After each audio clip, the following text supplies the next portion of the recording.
Welcome to the Strategic Planning Committee meeting for March. And good morning to you all. And a few preliminaries to run through as usual. As you all know that I'm the chair of this committee, Councillor Tony Locke. And for those online, welcome. I'd like to welcome everyone, including members of the public, to this meeting. The meeting today will be used using the webcasting system via Microsoft Teams. Committee members and key officers are physically present in the lateral room in County Hall. Other elected members may be online with members of the public, and officers may physically or remotely join the meeting to speak on specific agenda items. The agenda pack is available via ModGov or directly from the Council's website. When you are invited to speak, please could you speak clearly into the microphones and state who you are for the benefit of anyone or anybody who is listening to the meeting so they can identify who is speaking. Please remember to turn off your microphone and cameras when not speaking. There is a facility in MS Teams under the ellipse button called Turn on Live Captions, which provides subtitles on the screen. Please be advised that the meeting is being audio-video recorded. As the agendas are now viewed electronically, could I kindly request that members and officers refer to page numbers from the published agenda pack to assist all present in finding the appropriate information. Finally, I think this one's ironic, and I think you will as well. There are no planned fire drills today, and in the event of a fire alarm, and I won't read any more. Following the need for assistance to leave the building, blah, blah, blah. But there we are. It has actually been put into practice today. And one last thing, could I ask everybody to switch off their mobile phones, please? Okay. Everyone's switching off, so that's good. Right, I want to highlight to you that after discussion with officers, I've used my discretion. I've altered the running order of the agenda, and it's not complicated, so I won't do it now. We will just do it when we go through the agenda. All will become clear. First item on the agenda is apologies for absence. Claire. Thank you, Chair. So we've had apologies from Councillor Edric Hobbs, who's been substituted today by Councillor Henry Hobhouse. We've had apologies from Councillor Wes Reid, who's been substituted by Councillor Mike Rigby. And we've had apologies from Councillor Matt Martin, who'll be joining online today. Thank you very much for that. Is there any from the floor? No, everyone happy with those apologies. Item 2, minutes from the previous meeting. Is it everyone's happy to confirm those minutes are a true and accurate record, and that I will sign those meetings at the end of the meeting? Thank you very much indeed. Moving swiftly on, excuse me, apologies. Item 3, declarations of interest. Are there any declarations from members that they wish to declare now? No, I see no hands. Right, item 4, moving swiftly on, public question time. There have been 2 submissions for public question time. See the attached sheet. And the first one to speak, and he's moving up to the table there, preempting me. Good morning to you, David. Is David Orr, and his questions on the phosphates item. Thank you, Chair. Over to you. You have the usual 3 minutes, and that will be time from when you start, David. I asked in the February meeting for Salinity Solutions cost figures. The response was delayed until this meeting, and still those costs remain hidden. As a reasonable citizen and council taxpayer, can I ask for these public interest costs to now be made available? A written answer, please, Chair. The outcome of the Salinity Solutions trial was predicted by subject matter experts to suffer from fine filter problems, exacerbating cost overheads. I was told last autumn by officers that there was no target P credit cost regarded as break-even to make the Salinity Solutions scheme economically sustainable, which I thought lacked credibility. Question 1. How much has been paid in total to Salinity Solutions? And also please list the sources of funds with a subtotal cost for each source of funds. Question 2. What is the current median cost of a P credit per kilogram? What are the estimated costs of a P credit per kilogram from the Salinity Solutions trial? Item 6, Appendix 3 has this Council's response to a government consultation on future policy for development and nature recovery, including nutrient neutrality. The officers have taken upon themselves to respond as the Council, and this has already been submitted.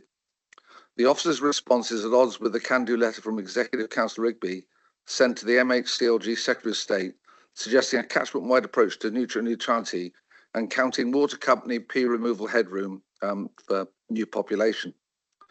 The draft response from this Council to the Government on this key planning policy consultation should, I believe, have come before this Strategic Planning Committee for scrutiny, input and oversight.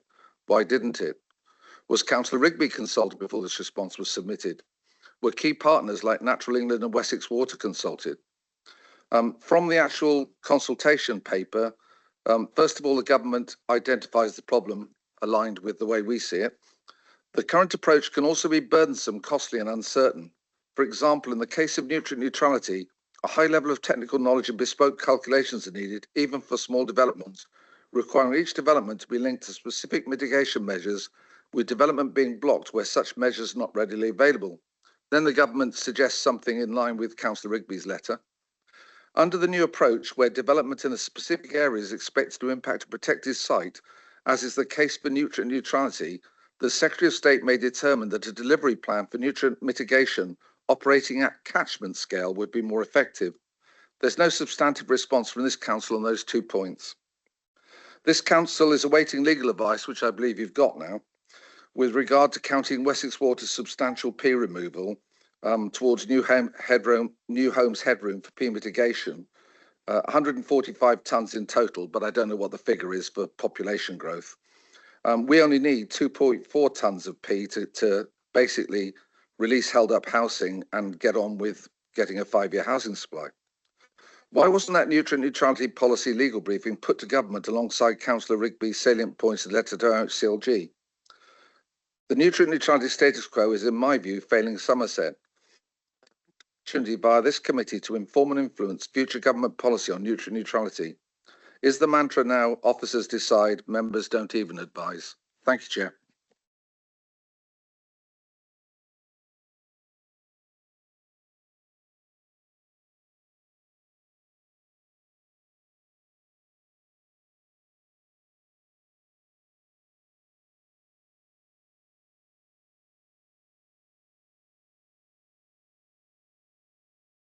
Thank you, Chair.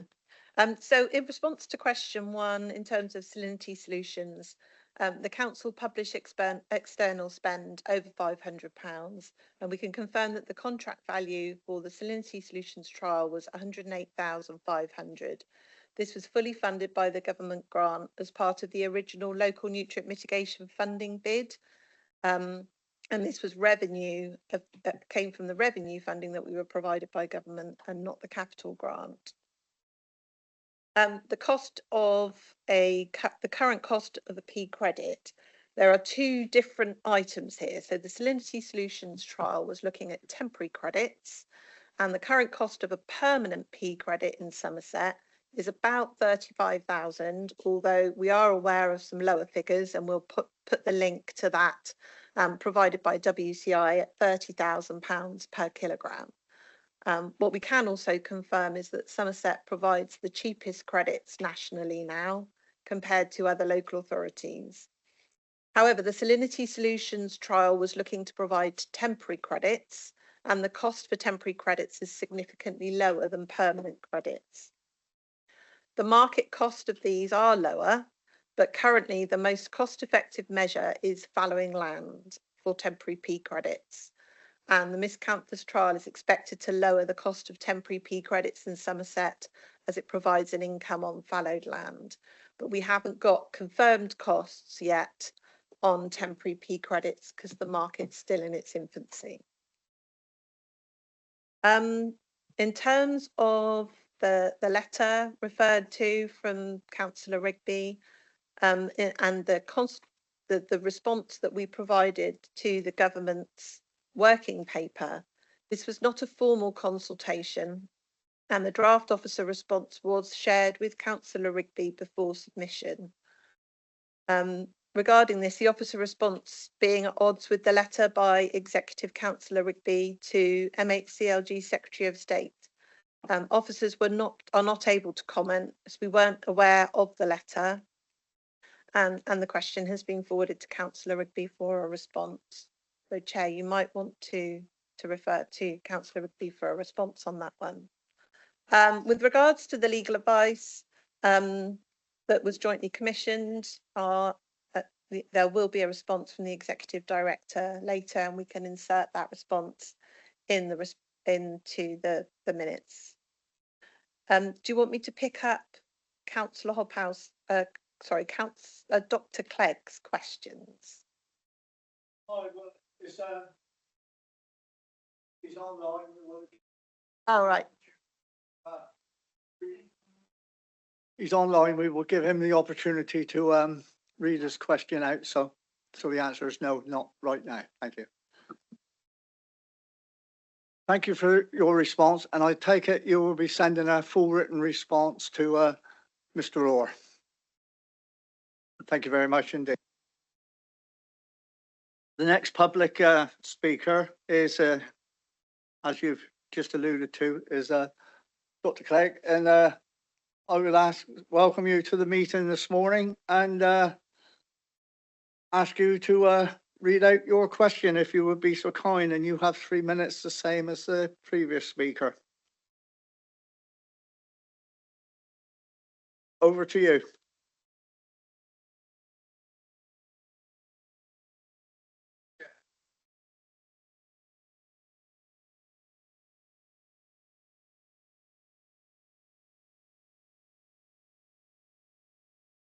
Was it?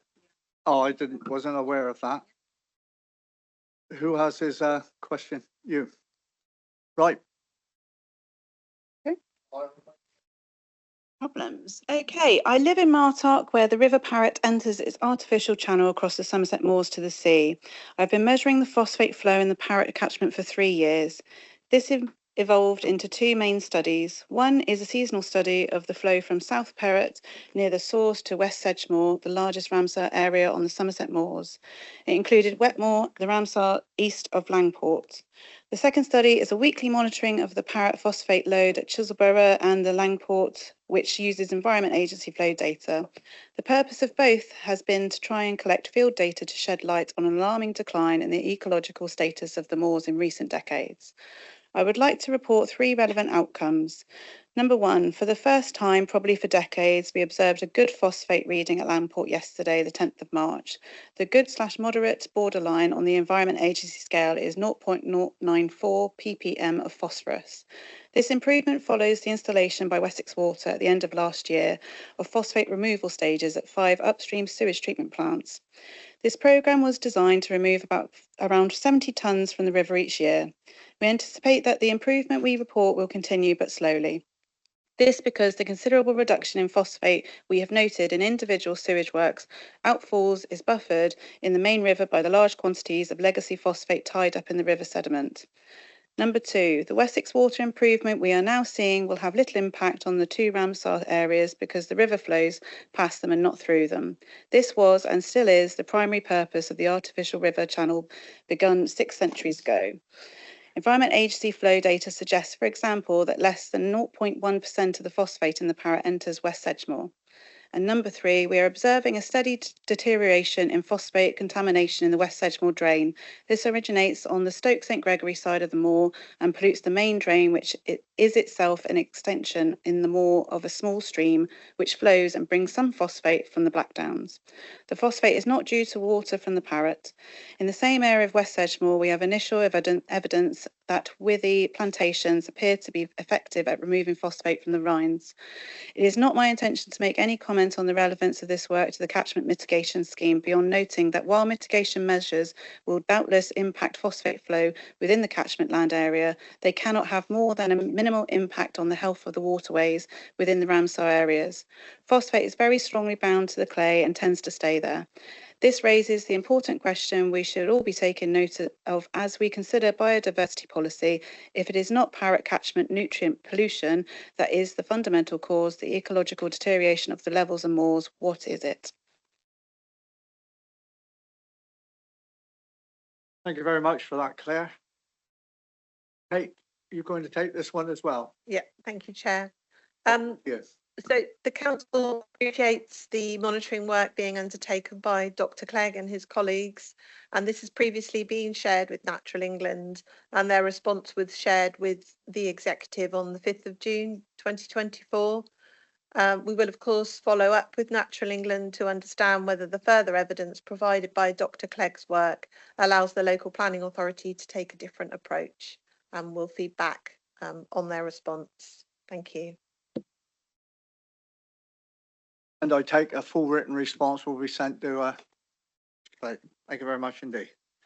Right, one of the changes for the, to the agenda, going to invite now, Chris Hall, the Executive Director for Community Place Economy and Community Services, wants to say a few words to the committee or address the committee.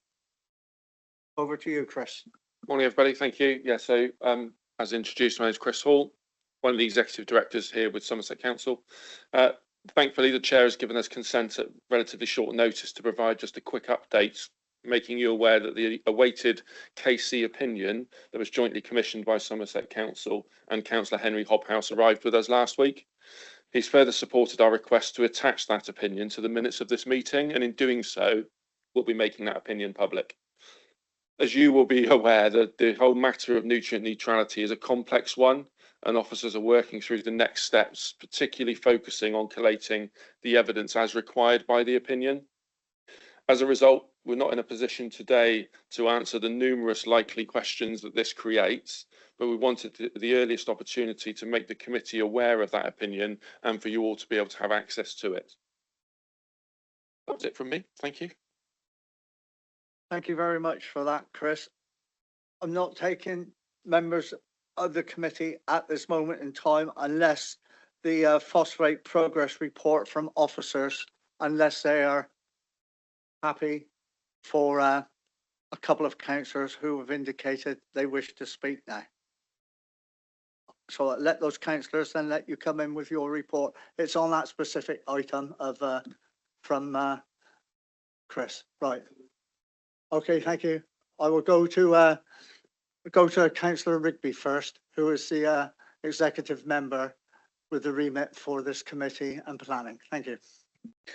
Thank you very much, Chair. I'm obviously very pleased to finally see Council's opinion confirming that where headroom exists at individual wastewater treatment works, that headroom can be used to mitigate the impact of additional housing without separate offsetting. Wessex Water have also established headroom across 62 wastewater treatment works for a new population of some 300,000 people. And that's more than a 50% increase over our existing population. Council's opinion concludes that the resolution of this matter turns on whether or not the phosphate stripping introduced by Wessex Water has been directed under WISER to mitigate anticipated phosphate loading from the projected population growth. On the information before us, it appears that it has and very significantly exceeds it. And this advice moves us on very considerably and opens up the prospect of a new approach to nutrient neutrality in Somerset. And Chair, with your discretion, I'd like to propose, therefore, that this committee instructs officers to develop a new policy on nutrient neutrality in accordance with this new advice. Thank you for that, Councillor Rigby. What I will do, I will hold your proposal at this moment in time, and it is taken as a proposal, and members will so wish they further on through the agenda when we come to the recommendations, we can take that proposal and that recommendation forward.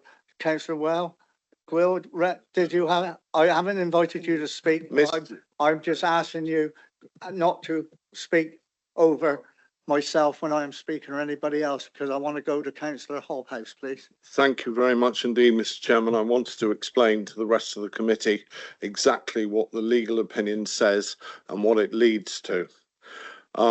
I first want to thank Chris Hall and Mike Rigby for their action since the joint opinion arrived, which was on Tuesday. The opinion reverses Natural England's advice. I would like to remind you that the council is in charge and does not have to accept Natural England's advice. There is no legal comeback if we can prove that we are not damaging the levels and moors. The legal advice says that we can use the excess that Wessex Water have removed from the environment as mitigation. There are a number of hurdles that we have to meet. The first one is we have to get proof that the 5.6 tonnes was in excess of what the regulators told Wessex Water to remove. Wessex Water are convinced that that is the case. We await the letter. The second thing we have to prove is we have to have a letter saying that the 5.6 tonnes is for the exclusive use of the council and will not be used for anything else beyond what we need it for mitigation. The 5.6 tonnes is enough to mitigate 30,000 houses or there or thereabouts.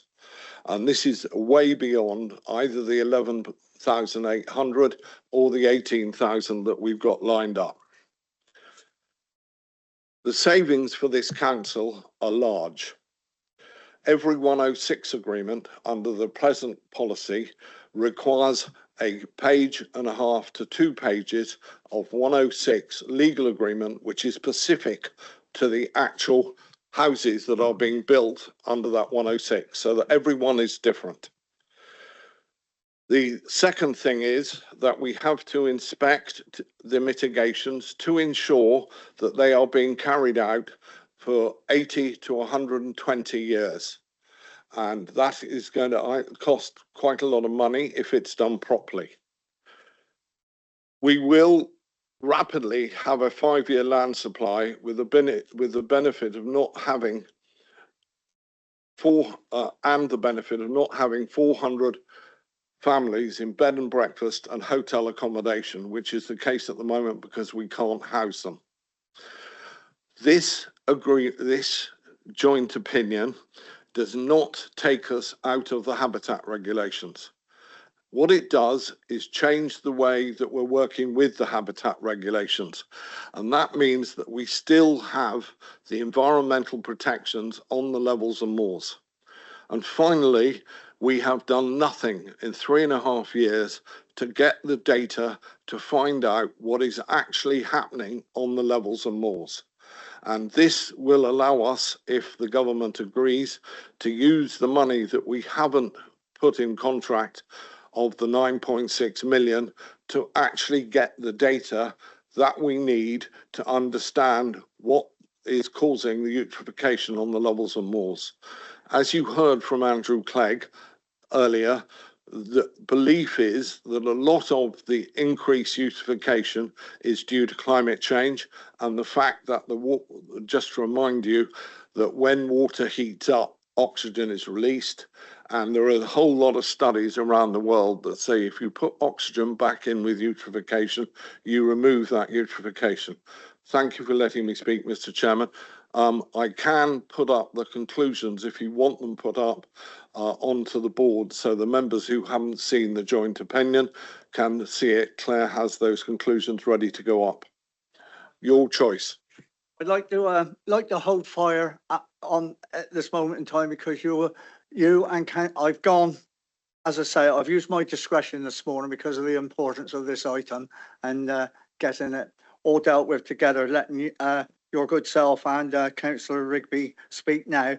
I want to go back online now a little bit and ask for the phosphate progress report. And I believe, Kate, you and Paul, between you, are going to be doing the phosphate progress report to this committee, and then it will be opened up to other members to ask any questions what they want, and maybe if necessary that will be the appropriate time, I think, rightly or wrongly, for what you have just suggested with that slide, Councillor Hobhouse. So over to you, Paul, to move things forward.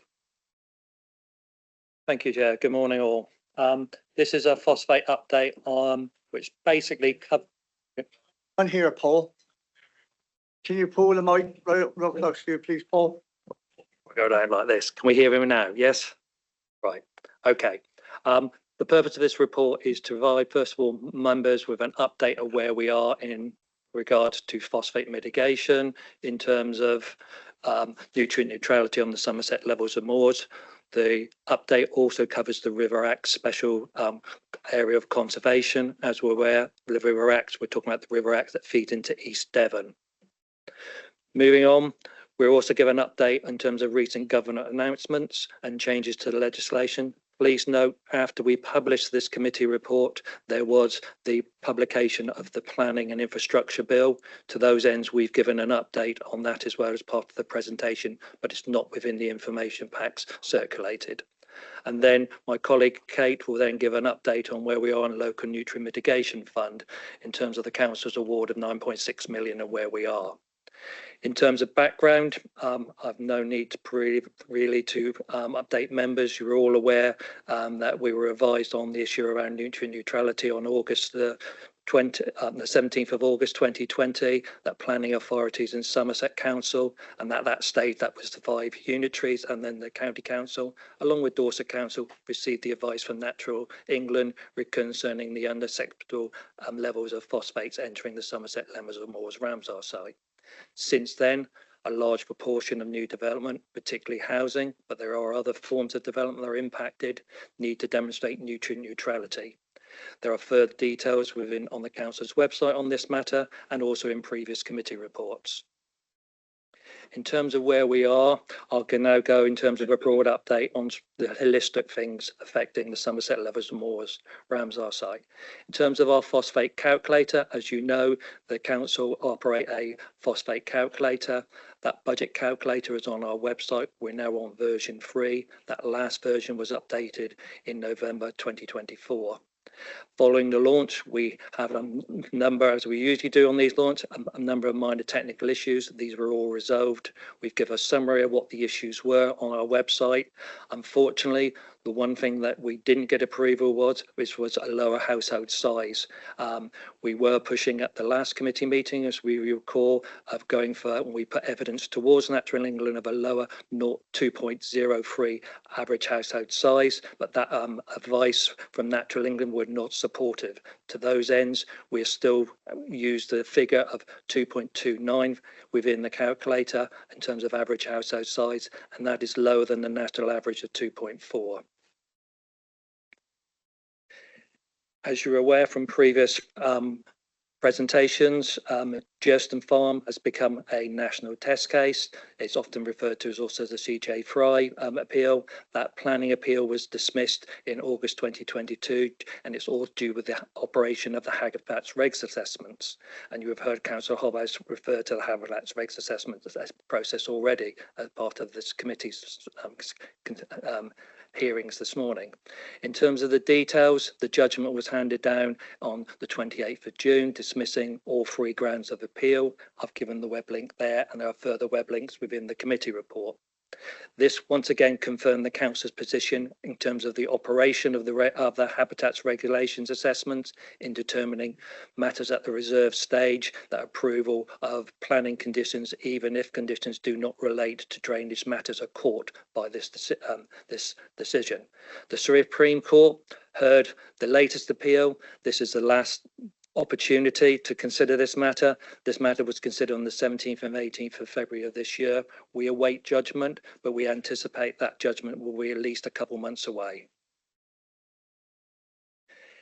In terms of other advice, the Council tries to assist for those that are caught by nutrient neutrality by having various guidance, templates and documents and useful information. There are various links from our council webpage that try to assist, for example, the Section 106 process by having a template there. So therefore it minimises the cost to applicants. Similarly, we also signpost our applicants to where there are third-party providers of phosphate mitigation. You've heard my colleague Kate this morning articulate our monitoring, that we know what the values of often what P is being provided for, the cost of it is per kilogram. Similarly, there are informations there so that applicants know what providers have been provided for in terms of the legitimate sources of P mitigation within Somerset and each river catchment area. Similarly, we have been moving towards pre-commencement conditions. You heard previously at the committee, we articulated that and we said we would go back to the Agency for Reform to discuss this matter further. To those ends we did. To those ends the council, in line with the constitution and the delegated authority of the head of planning and the chief planning officer, will introduce the implementation of a pre-commencement condition as soon as they are satisfied that there is sufficient mitigation P credits available within the catchment areas.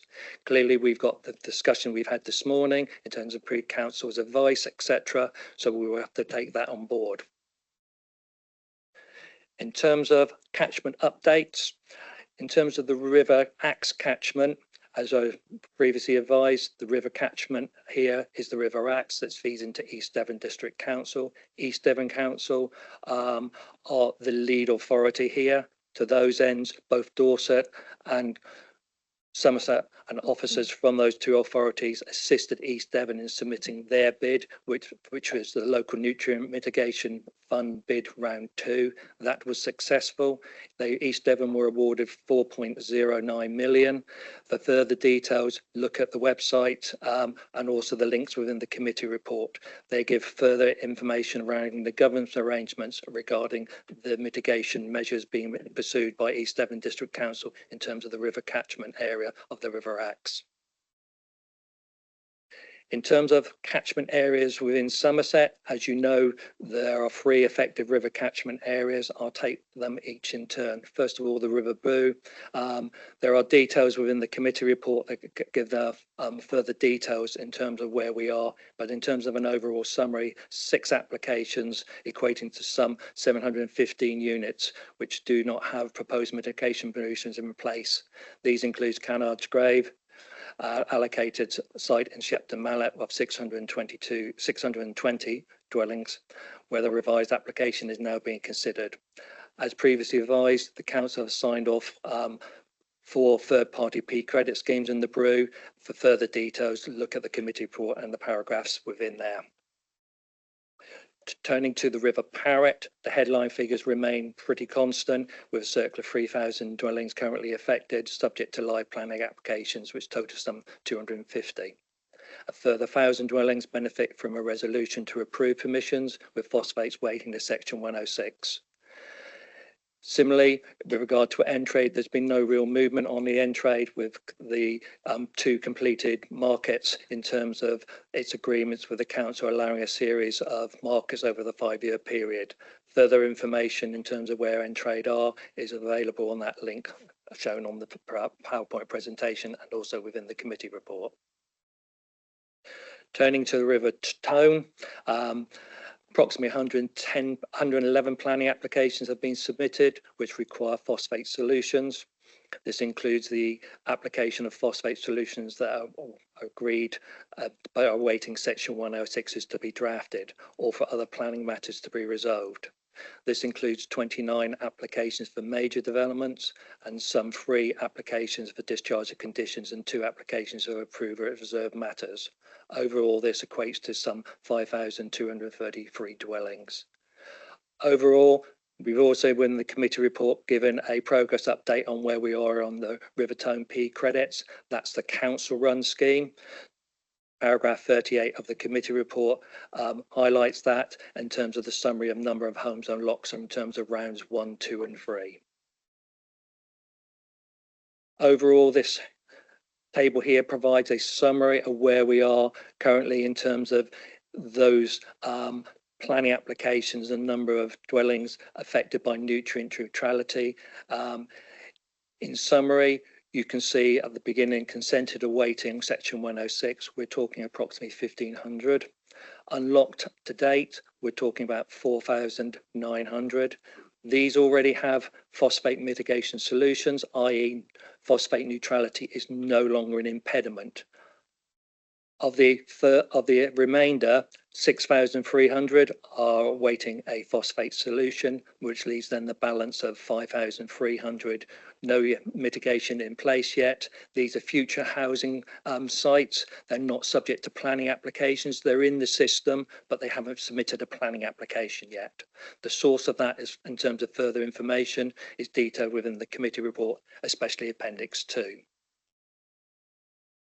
In terms of other matters, as I alluded to at the beginning of my presentation, the Planning and Infrastructure Bill was published on the 11th of March. That was after we had published this committee report.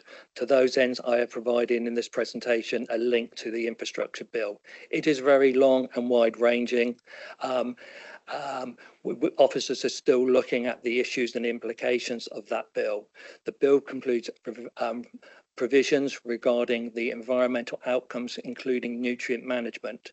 Specifically, it outlines for developers to contribute to a nature restoration levy where the environmental delivery plan is in place. Natural England will be most likely the likely responsible body for delivering this delivery plan. The levy aims to provide projects that mitigate nutrient pollution and support environmental restoration efforts. The approach moves away from Section 106. It is a more strategic approach, which you've already heard about this morning. Furthermore, it is an additional option to the current approach. However, the word of warning I would give, or caution, is that this is a bill. The bill has to go through due process in the House of Lords and Commons. There is therefore likely to be subject to change amendments. Also, it requires detailed regulations to be drafted. We have yet to see those regulations. What I've got on this slide here is the links to the overall guide as we currently know it, and similarly a fact sheet talking about the what we know currently in terms of the Nature Restoration Fund. As I said, it is early stage. Officers are still looking to digest the overall implications. In terms of other matters, already had the reference to this officer response, the government's planning reform working paper that was published at the latter part of last year. It wasn't a formal consultation. Comments were invited to inform and influence the contents of the Planning and Infrastructure Bill and also forthcoming future regulations. It was not a formal consultation, and the officer response to the various questions asked is enclosed as Appendix A. While supportive of the overall strategic and streamlined approach to delivery on the information available, officers had various reservations about the delivery plans. Those are detailed within the committee report appendix. This is where I'm going to hand over to my colleague Kate in terms of carrying on with the rest of the presentation. Up to you, Kate. Thank you for that, Paul. Thanks, Paul. So yeah, as members are also aware that the government have introduced a new standard housing methodology, which has seen a significant uplift in the housing requirement for Somerset. It's a 41% uplift, and we'll now have an annual requirement of 3,769 dwellings per year. So it means that the new Somerset local plan will need to find some 57,000 new homes across Somerset. Of course, until such time as the law is changed, the new standard methodology for identifying housing requirement will continue to contribute to the increased demand for P credits in Somerset, where those additional housing units fall within the catchment area. Because of course there are still parts of Somerset that fall outside of the Somerset Levels and Moors catchment area. So I'll just do an update to the local nutrient mitigation fund. That's fine. Yeah. So we've got in terms of other matters, we're also involved in the Planning Advisory Services Evidence Benchmark pilot. And the pilot aims to support local authorities in understanding the demand and the scale of mitigation available to support housing delivery. There's a small element of funding that's being provided to support that additional work in terms of demand forecasting and how you report on the mitigation that's available. And we'll update the committee at an appropriate time on how that work's progressing. As members are also aware of what provided their final determination, and of course, in December last year, Wessex Water is the main provider for water and sewage services in Somerset, and they're continuing to plan for a significant investment to reduce nutrient pollution in the water bodies across Somerset. And we provided the link there for members to see. So if I just press that one to move. So now I'll move on to provide an update on the Nutrient Mitigation Fund. So as members are aware, the council was awarded 9.6 million of capital funding, with a delivery timescale of committed spend by the 31st of March 2025. We're continuing to provide monitoring returns to update government on where we are with that. The committee approved the interim delivery strategy back in March 2024, and we provided an update to that delivery strategy, and that's closed in Appendix 1. It just provides a high-level project plan setting out the key interventions that the council's identified and that will continue to deliver, but now splitting it into sort of temporary and permanent credits to provide nutrient neutrality solutions to unlock delivery. So as I've explained, the delivery strategy now breaks down into Project 1, which is supporting the provision of temporary bridging credits. And the reason the temporary bridging credits are required is because pre-2030, the wastewater treatment works are not updated to the technically achievable limit, but post 2030 they will be. So at the moment, if a developer is building a home that they intend will be occupied before 2030, they need to mitigate at that higher level pre-2030, but post 2030 that significantly drops away. And that's why developers are seeking the provision of temporary credits between now and 2030, so they can offset with permanent credits at that lower level post 2030. So the Salinity Solutions trial was part of that, supporting the temporary bridging credit market. We've already explained that that's no longer progressing in terms of the provision of temporary credits. But Miscanthus grass is a project that we're still progressing as part of an alternative to fallowing land. Project 2 is our call for sites for land-based phosphate mitigation measures. And then Project 3 now is working with our registered social housing providers and our colleagues in our housing revenue account with the council housing and property stock to help release additional P credits through upgrades to septic tanks. The delivery strategy includes in figure 2 kind of key milestones that we're working with those projects. So I'll just give a brief update on where we are with those projects. As you're already aware, whilst the Salinity Solutions trial itself was a success, it significantly improved the membrane performance. We will no longer be progressing with those temporary P credits because the temporary fallowing land cost is lower, and therefore we'll be supporting that market instead. However, the trial does identify that it might be more cost effective for those areas that are impacted by both phosphates and nitrates, and also where credit prices are higher. We've become aware that Somerset has managed to, with the work that we've done, reduce the price of P credits, but there are other areas where nutrient credits are significantly higher, and in that case it might be an option for them to consider Salinity Solutions, and we'll be sharing that evidence with other local authorities. Still looking to progress the miscanthus trial and on council land, and looking to meet the spring 2025 planting season for delivering that. The other one, in terms of temporary credits with the new technical innovations, we're introducing water saving measures, and our colleagues in the housing revenue account have made initial investigations, and it does appear that it delivers a cost-effective P mitigation measure.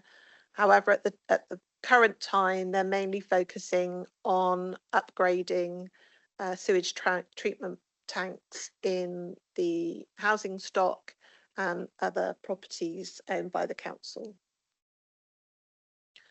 Project 2 was our environmental call for sites. The council's now entered into a Section 39 agreement with the landowner for Flyboat Yard to provide additional credits. And there are a number of other sites that we are currently in the process of negotiating the purchase of the phosphate credits from those schemes.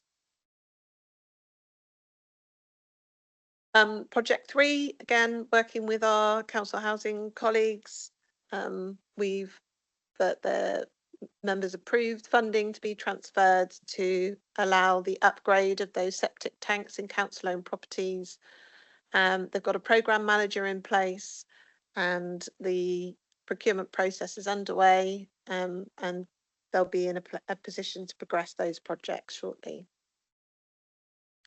So in terms of conclusion and key messages, until such time as the Somerset Levels Moors Ramsar is returned to a favourable condition, at the moment planning decisions will still need to ensure that effective developments are nutrient neutral.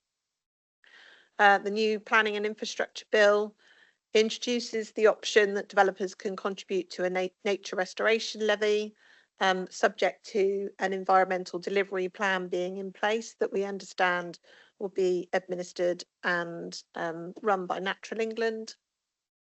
But we await the progression of that draft bill to see what any potential changes and amendments might be to that. Through the Nutrient Mitigation Fund, we're still committed to enabling a delivery programme of additional P credits in all the 3 river catchments, and this is all set out in the report. Developers, of course, still have the option to find their own bespoke mitigation projects, and we continue to support them with the publication of updated guidance, but also to purchase P credits from the third-party credit providers, and we continue to support third-party credit providers with getting their legal agreements in place. What we found is that this has ultimately increased the supply and also reduced the cost of P credits in Somerset, making us now the most cost-effective P credits compared to other areas. This just provides an update on where we are with the Homes Unlocked, and whilst the 6,300 that are awaiting a phosphate solution, there are credit schemes available to them and other solutions. We hope to be able to go out with our own credit, increasing the supply of credits from the council scheme. We've also, the 5,300 are developments that haven't yet submitted a planning application, and so at this stage don't require phosphate mitigation. Of course, each P credit in Somerset facilitates the delivery of development, but we've also been agreeing the stretch targets with Wessex Water.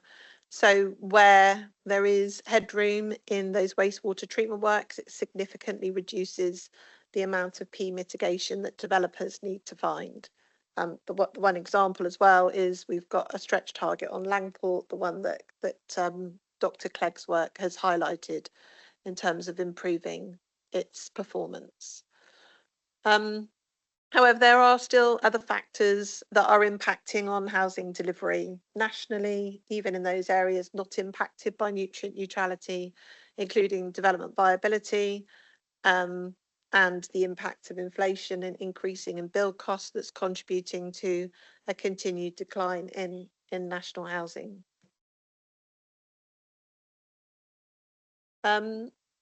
Chair, this is just a reminder of the recommendations. I don't intend to read through those. The members have got them in the committee report. Thank you very much for that, Kate. You've done a little bit of my work for me there for mentioning the recommendations, because I'd like to thank you both for your report there. I'm sure excuse me, members will have one or two questions which they will want to ask you, which will lead to the recommendations in the report, plus the additional recommendation from Councillor Rigby. I'm just trying to weigh up the balance in my own mind here, whether I do know that the director, Chris Hall, wants to just say a little bit on Councillor Rigby's proposal. And I do know we haven't got a seconder for it, but I think I'm going to take it now. If you'd like to say what you wanted to say now on it, Chris. I'm not getting to the chase. I'm going to open it up for debate first, and then I will come back to that. Yeah, but I will bear that in mind. I'm sure members will. Thank you. If you could, Chris. Yeah, thank you. So, Councillor Rigby's proposal is effectively to instruct officers to create new policy. So I think on the face of it and in the spirit of the request, we can absolutely uphold that. I think my only hesitation here is that what we might find is that new policy isn't required. So I'd ask members to be open-minded to the fact that we would come back to this committee with our approach and then onwards to executive should a formal policy decision be needed. But actually, if we identify that a policy decision isn't needed, that we've not forced down the route of writing a policy, that isn't then required. So in the spirit of the way it's written, I think we can absolutely uphold it. Yeah, thank you for that, Chris. Right, I'm going to throw open to members now, and Martin first, followed by Will. Thank you. I'm very pleased to hear that Henry's and the council's opinion has arrived, but what I'm worried about is we're being asked to append this to the minutes, as I understand it. Is that correct? But I haven't seen it, have I? Sorry? I haven't seen it, or have we seen it? Have I missed it, or has this been circulated to the committee? The legal opinion which came down last Tuesday, was it? I think was said. Sorry, Chris. Yeah, just for absolute clarity, the opinion arrived last week. It has not yet been circulated. We intend to give it to you as soon as possible, and therefore this is the quickest route to get this into the public domain in a formal process. So we are simply proposing to append it to the minutes as a mechanism of getting it into the public domain. We're not asking you to sign it off. We're not asking you to agree it. The council has already accepted its view, as has Councillor Hobhouse. So we're not asking you as a committee to make any decision on it. We're simply using this as a mechanism to publish it and be completely transparent.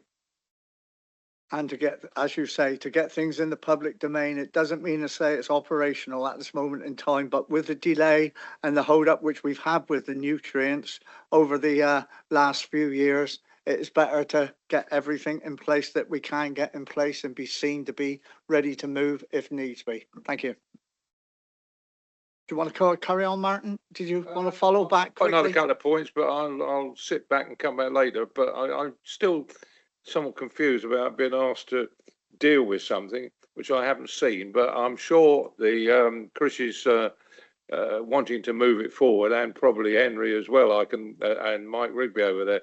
If they say that's what we're going to do, I'm happy to go along with it. But well, not that happy. Well,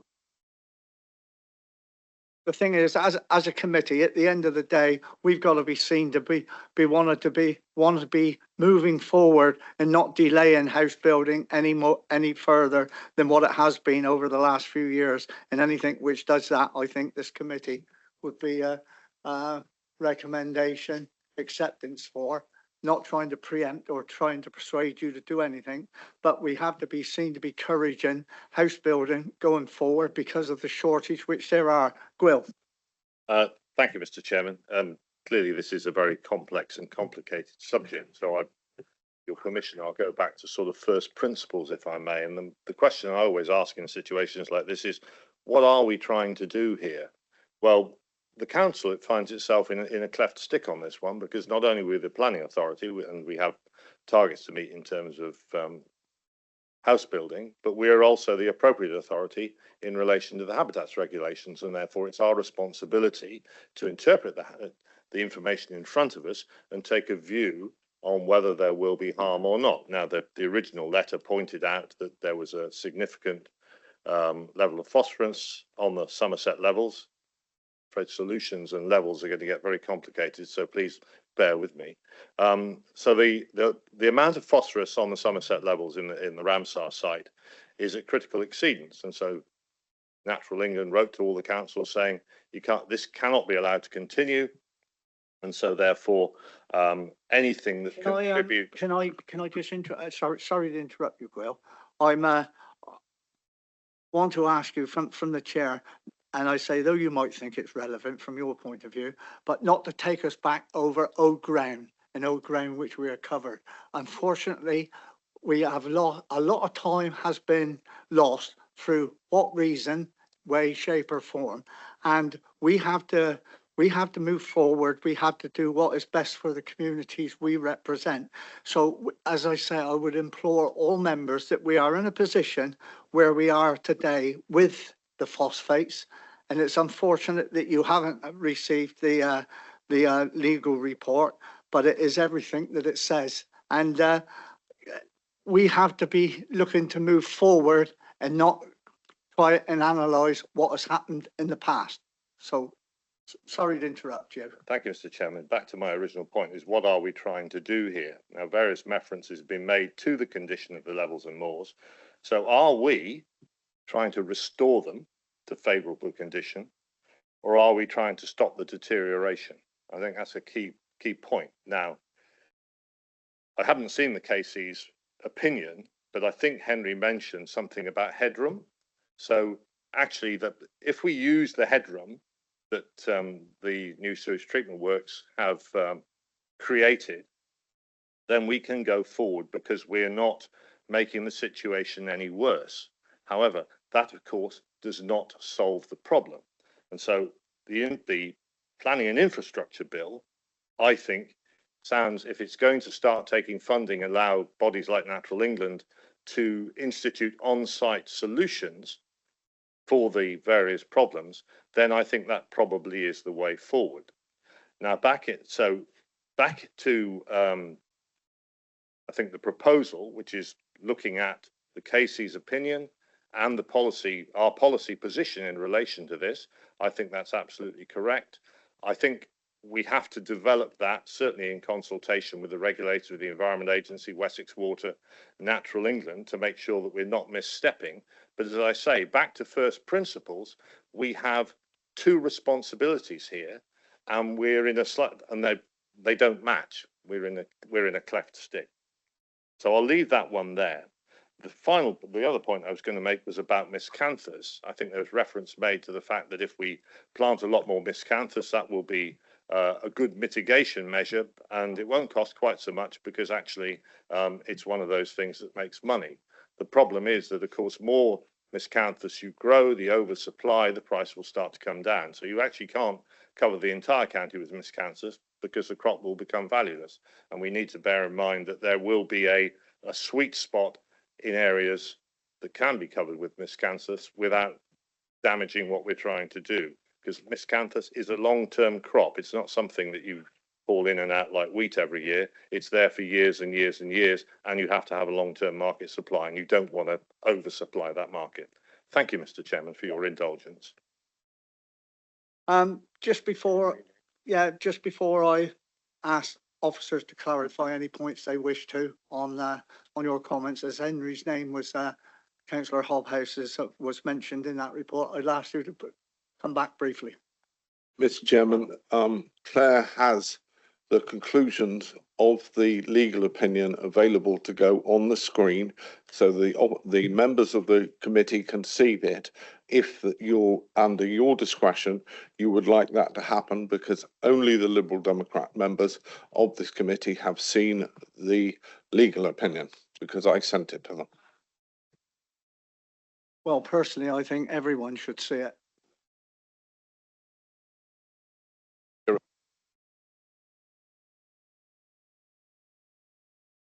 Members, I'm not a dictator in the chair. I'm in your hands. You wish to see it, but I would, could you organise that, Claire?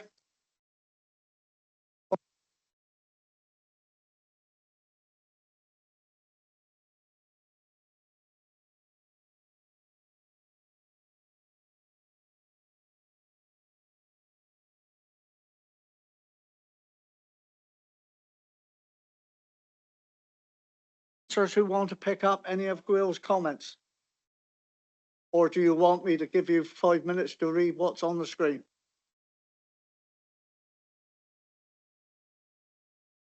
Right, I'll give you 5 minutes. There's no answer.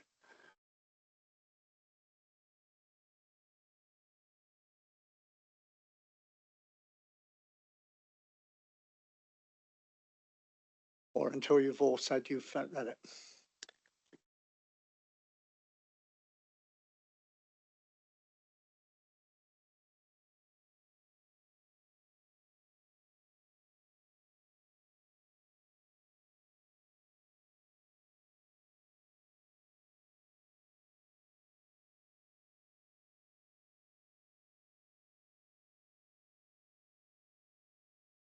If everyone's read it, yeah. I can't take, well, I haven't read it because I can't take all that in on a screen at this meeting, frankly.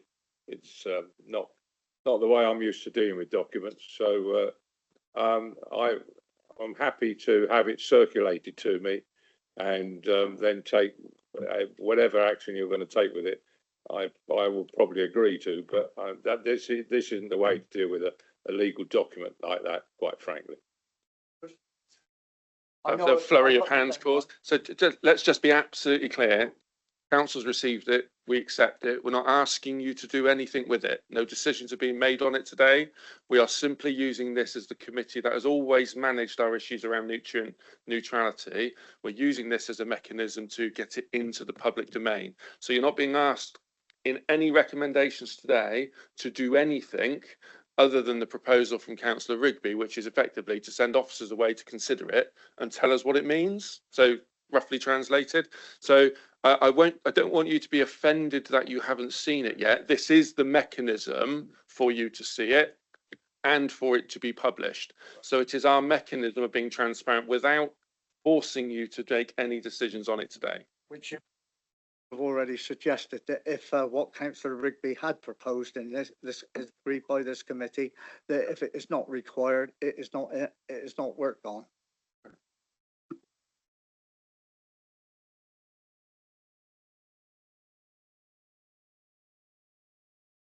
Thank you, Chairman. I have great sympathies with what Councillor Wales has said. We are being asked to note, have this amended to our minutes, something which we haven't seen or actually had the time to sit down and digest. Now, it's always been my remit on a planning committee, whether it's whatever planning committee it is. I can only act on what's in front of me. In other words, leave all the politics at the door, everything like that. What's in front of me is what I'm making a decision on. We've just had it put in front of us. Unfortunately, I haven't had time to do that. Plus the fact, and I will say this, which is something which may be controversial, we're asked to have a look at this, whether we agree with it or not, just add it to the minutes as an appendix and things like that, by two people who are not members of this planning committee. Okay, they may be substitute members of this planning committee, but are not permanent members of this planning committee. And I feel a bit hijacked, and that's all I wish to say. Thank you, Mike. Jill has indicated, our legal officer, that she wants to speak. Yes, I think just to clarify, I think the suggestion is probably that what we do is put a link in the minutes, because you've been made aware of this at this meeting.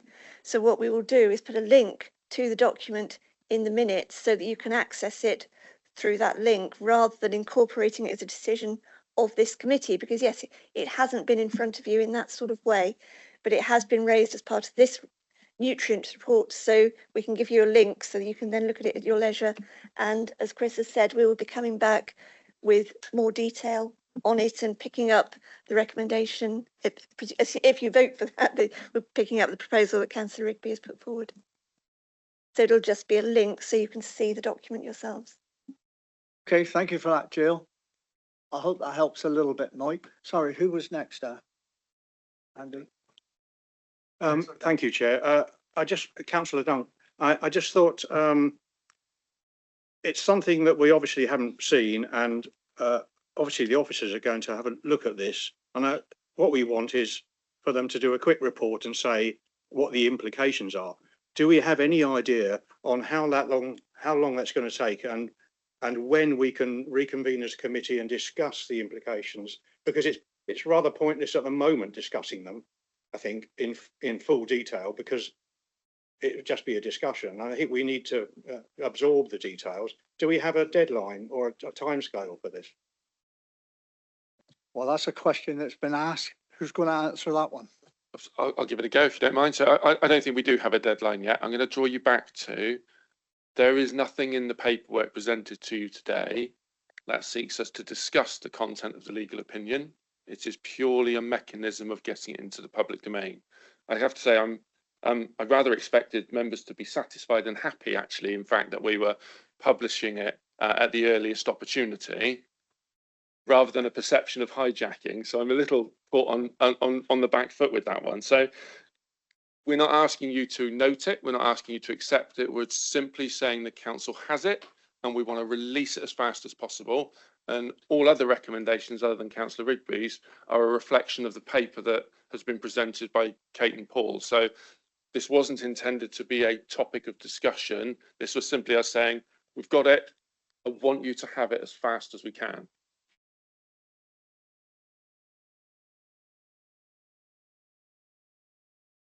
It's not really the question I asked. I asked, what is the response by the officers, and when will it be transmitted to us, and when will we be able to discuss it? I'm not sure that you did answer that question. So I haven't given you a date because I just don't think we've had a chance to consume it all yet. This is the bit on screen is a summary of a very large document. So can we assume it's an urgent response? Yes, but as you will see when you read it, there are elements of this that are outside of our control and require us to engage with other agencies. So yes, but I can't today put a date on it for you. Yes, we think it's urgent. Thank you.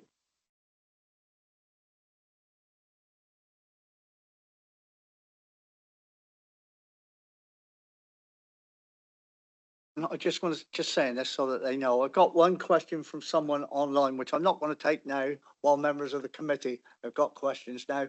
Is there any member of the committee who wants, apart from Martin? Philip, then I will go Philip, then I will go Martin. Just a bit complex of what's going on here, because it appears the Lib Dems have seen this document, but therefore it's been circulated.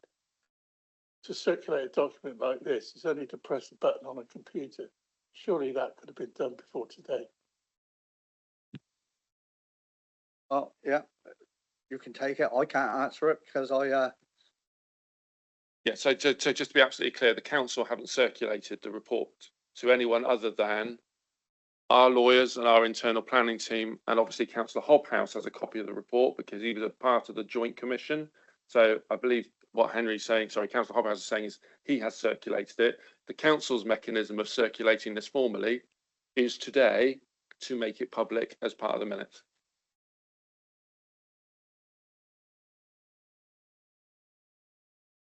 What I would say is surely the way out of this is to make sure that this committee discusses this item when it's going to obviously be quite a lot of work and a lot of detail is going to go into it. And is it therefore your chairman and the officers going to bring it back to this committee to be properly discussed, as we can't do today? Well, personally, as a member of this committee, and whether doesn't matter who's the chair, I think it should be discussed. We've heard what the officer said, but I can't speak for the officer. I really think that everyone has a right to see it as the chair, but with regards how it comes back, I cannot make that decision. If I I may, can ask. if I may, Chair, I think that's what Councillor Rigby's recommendation implies. It would therefore come back, and you've heard my response to that is it comes back via this committee and then onwards to executive if a formal decision on policy is required. So I think what Councillor Rigby's putting on the table today encourages / enforces that.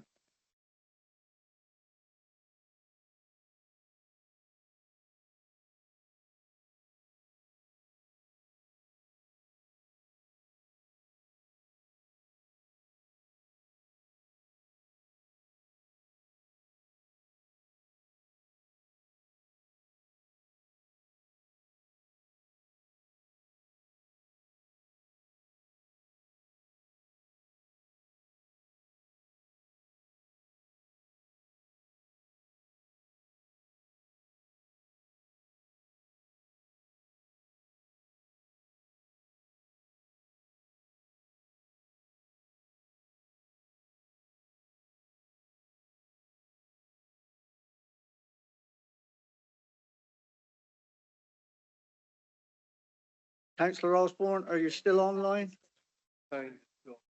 Yes, I am. Thank you, Chairman. Sorry to keep you waiting. It's okay. That's absolutely fine. Are you inviting me to speak now or? I am. Okay, that's absolutely fine. To be honest, from sort of listening to it, it all sounds as though to me, it sounds like it's a very cack-handed way of going about it. That we'll put the information on a screen. You've got 5 minutes to read it and then discuss almost. I feel very strongly that committee members and substitute members. That is, if I could just interrupt you briefly, that is not quite the situation. It was been explained to the officer, and I think members were generally happy with his explanation that was put forward. So that is your personal view. Have you a question for the officers?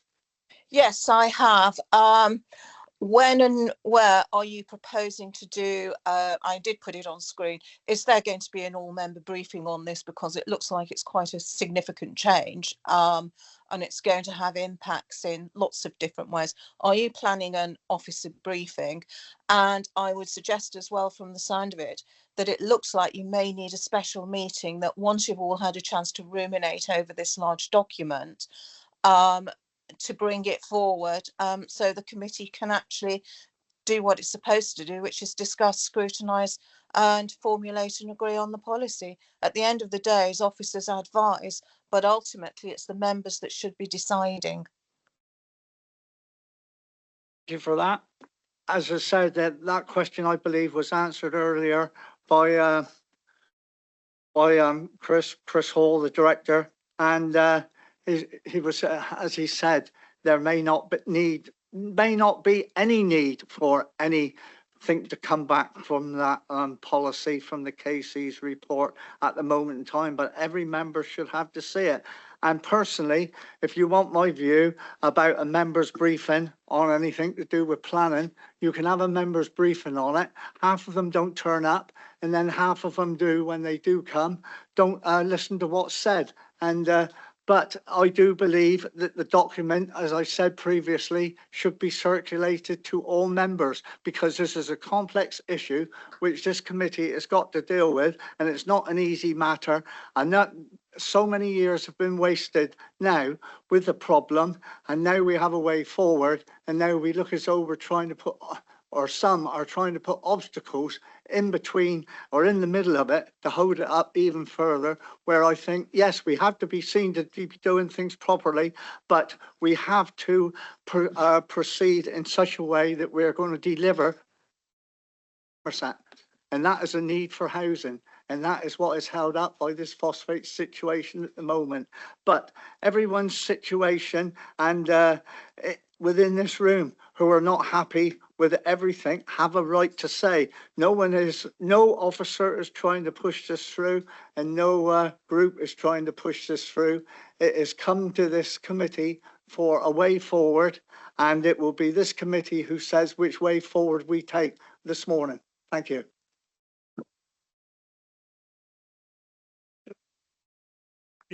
I don't think anyone, Chairman, is trying to put any obstacles in the way. It is just that I think it could have been presented perhaps more cogently if people had have had sight of the paper. I don't think anyone is Who's speaking here? Your way, Tony. Councillor Osborne, sorry, Sue. Councillor Osborne is speaking. Mike. All my comment is I don't think anyone is going to try and Yeah. block. Okay, Sue. Thank you for that. Thank you for that. I believe it was Councillor Caswell who wanted to come in. Am I correct? And then Councillor Well.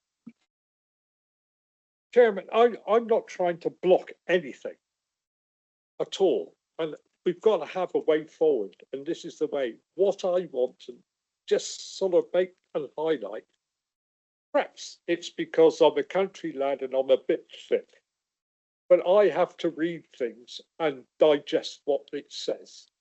And I can't look at a piece of paper and sort of say, oh yeah, I want to know what is happening and how it's going, you know. So it's not a case of putting obstructions in. It's a case that we cannot, at a meeting where we're going to decide whether this is arriving or that is, that we have actually got to have a fair chance of reading what the document says. And I can't support anything which doesn't give us or actually just floods one group with all the information at the penalty of the rest. You know, we can't operate in Somerset like this.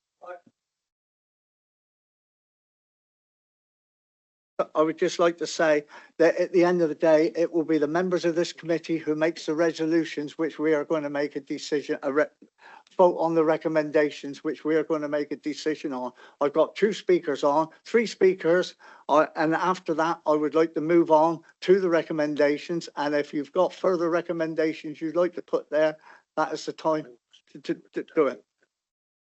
Yeah, as I say, I've got 3 speakers, and that is Councillor Well, who's spoken 3 times. So if you've got anything new, Martin, fine. If not, I wasn't going to speak on the particular subject of this legal report.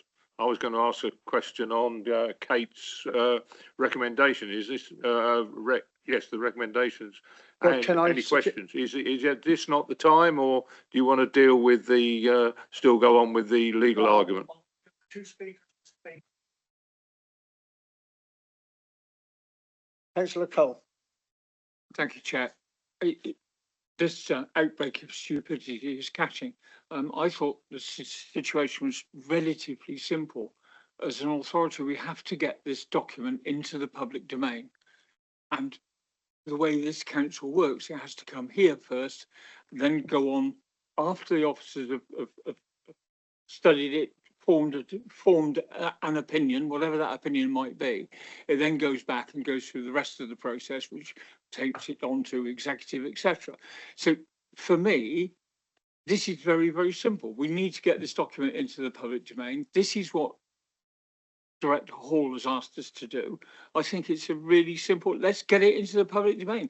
Let's get on with this. I think we just need to read the papers and have the officers digest it and make their recommendation. That's what they're for. They look at these papers, they take the legal view in and decide where we're going with it. That's what we've been asked to do. I think it's really simple. I think people are trying to complicate it unnecessarily.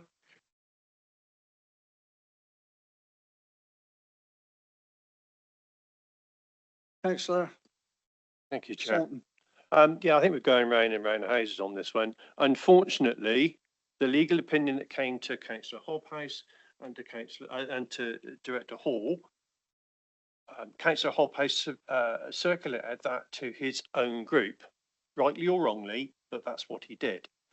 My opinion is that that should have come here. We should have had some time at the beginning of this meeting to have digested and read that if we had to. But let's not get tied up about this.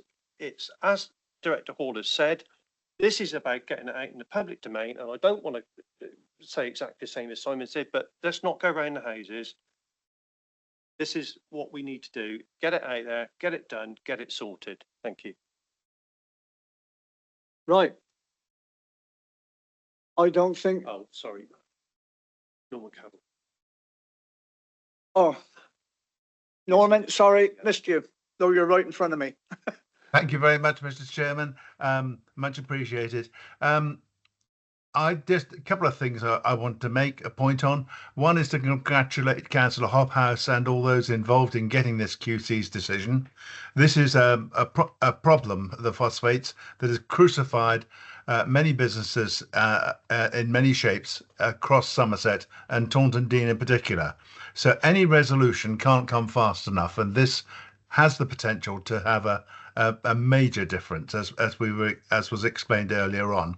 So what I'm after from our director, Chris Hall, is not just that it will be dealt with as a matter of urgency, but a high degree of priority, because major planning applications, landowners, they're all making plans with the existing system.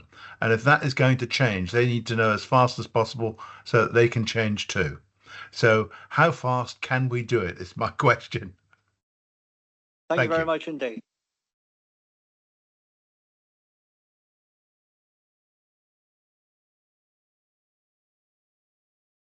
I won't be long, Chair. I agree. No, I'm listening. Yeah, this is like a stuck record. I listened to Councillor Dunk's question. I listened to Mr. Hall's answer, and it's all quite basic.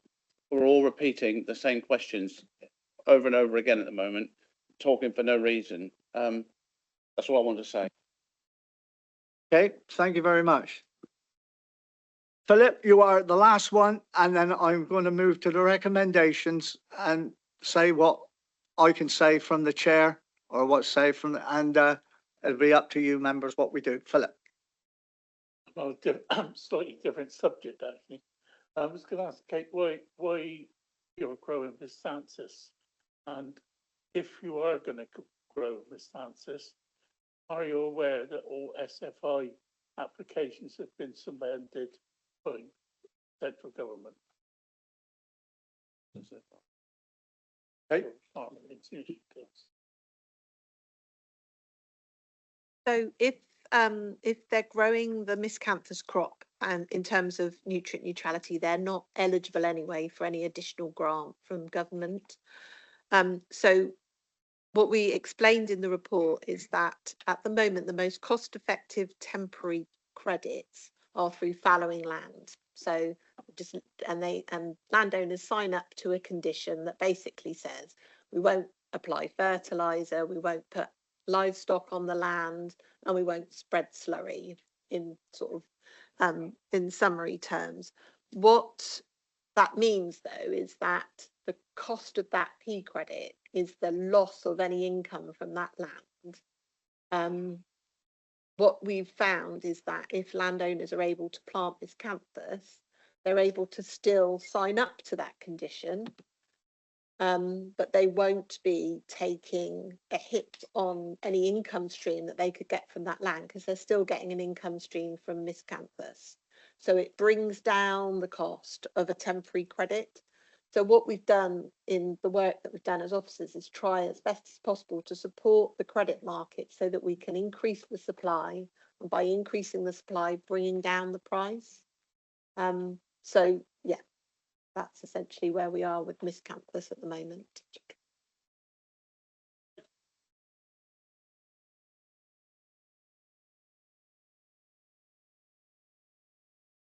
So there's no grant on miscanthus growing. No, there's no additional grant that the landowner will get. I don't know about government grants from SFI. Yeah. But if they get government grant for planting a crop, they can't then use it for mitigation. Right. I know Martin wants, as I said, I'm going to move to the recommendations. I know Martin wanted to speak on the recommendation. Sorry.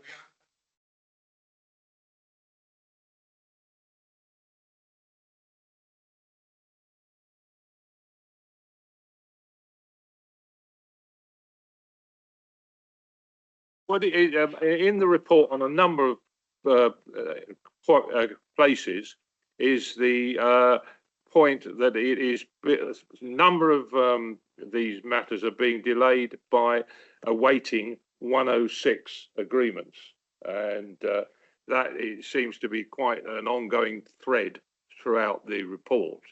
And I just wondered what action we as a council, and we, as obviously through this committee, ought to be very concerned about this, because this is delaying, presumably, fulfilment of applications.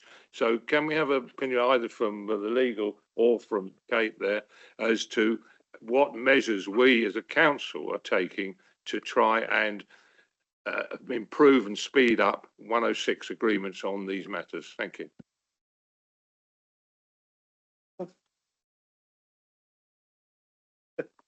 I knew I'd regret coming to this committee.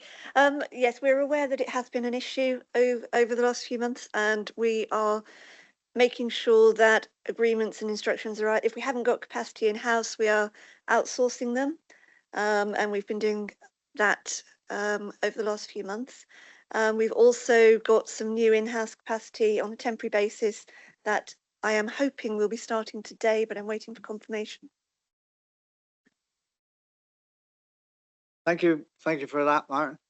Right, members, I'm going to come back now to the recommendations in front of you.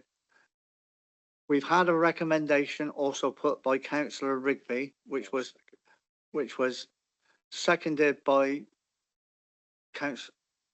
Has it been seconded? I thought it was Oh no, Henry has. Seconded by Councillor Hobb. Now,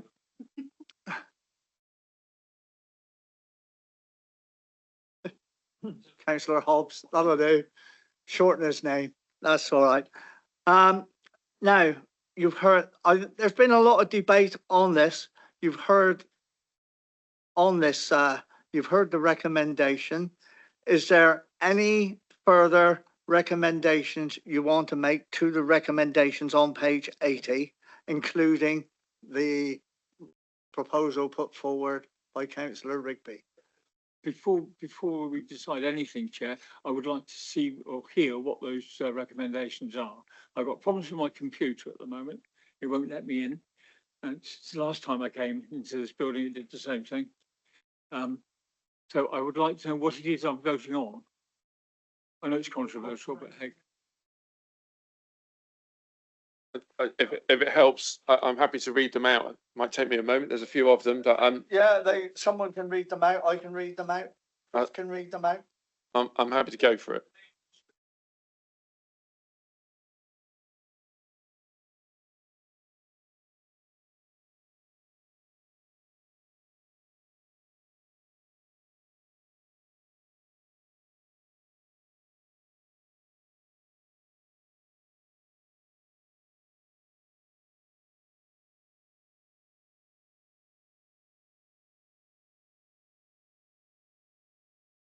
Do you want me to read through them, Chair? So the first A to D is for the Strategic Planning Committee to note. So it's noting the content of the report and the activity across the 3 affected river catchments that feed into the Somerset Levels and Moors.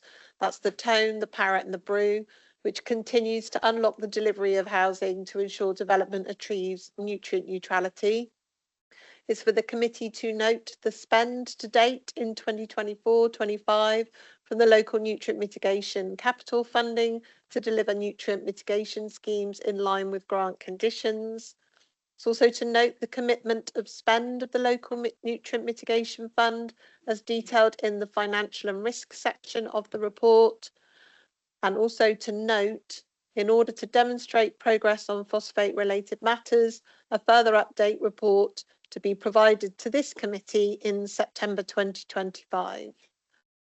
And then the next set of recommendations are seeking the Strategic Planning Committee to agree, and that's to delegate authority to the head of planning, chief planning officer, in consultation with the chair of the Strategic Planning Committee, to agree amendments to the contents of the revised delivery strategy, which is enclosed in Appendix 1, to oversee the delivery, including approving any documents, for example, Section 106 agreements needed to support implementation of the revised delivery strategy.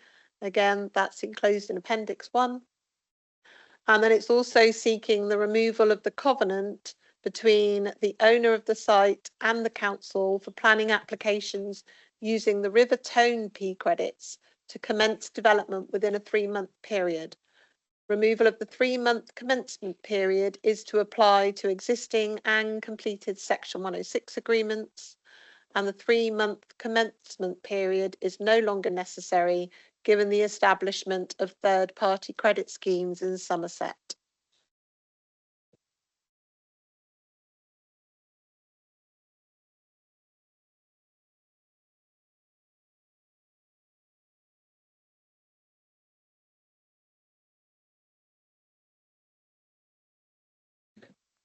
So my recommendation is to propose that this committee instructs officers to develop a new policy to address nutrient neutrality in accordance with the new council's opinion.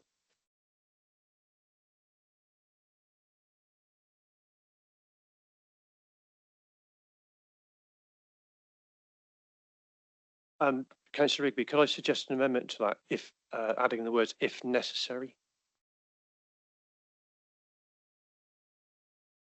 I'm not inclined to accept that. No, I think the council's opinion is sufficiently clear that we need to do things differently, that policy needs to come forward and it needs to be unequivocal. Okay.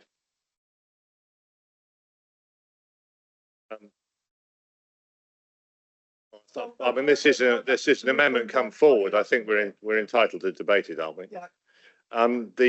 I think as I said in my previous speech, I'm quite happy to support this, but I would like assurance that it will be done in collaboration or cooperation or conjunction or whatever the right word is with the other bodies involved, the external bodies involved, Wessex Water, Natural England, and the Environment Agency. I don't think this is something we can do internally on the hoof. Despite clearly the opinion is very, very strong, but we still have to work with partners. Otherwise, there will be a misstep down the line, and we've got to get it right. If it's going to unlock these homes, we've got to get it right first time, and that's the speed thing. So, I mean, I'm hoping that's implicit, but I'd welcome Councillor Rigby's view. Thank you, Mr. Chairman. Thank you, Chair. Yeah, absolutely. I mean, this isn't something we can just do entirely on our own, and we would inevitably be talking to other partners about how we do this. But as the competent authority, it ultimately falls to us to set that policy, but we will be talking to others about that. Well, I think if we're not careful, we'll just end up with some massive, great, cumbersome thing. So I think it's implicit in what we're going to do. There's no way that we're going to go off and make a policy without talking to anyone else. But I don't want to start widening it, if that's okay, Chair. Councillor Hobhouse.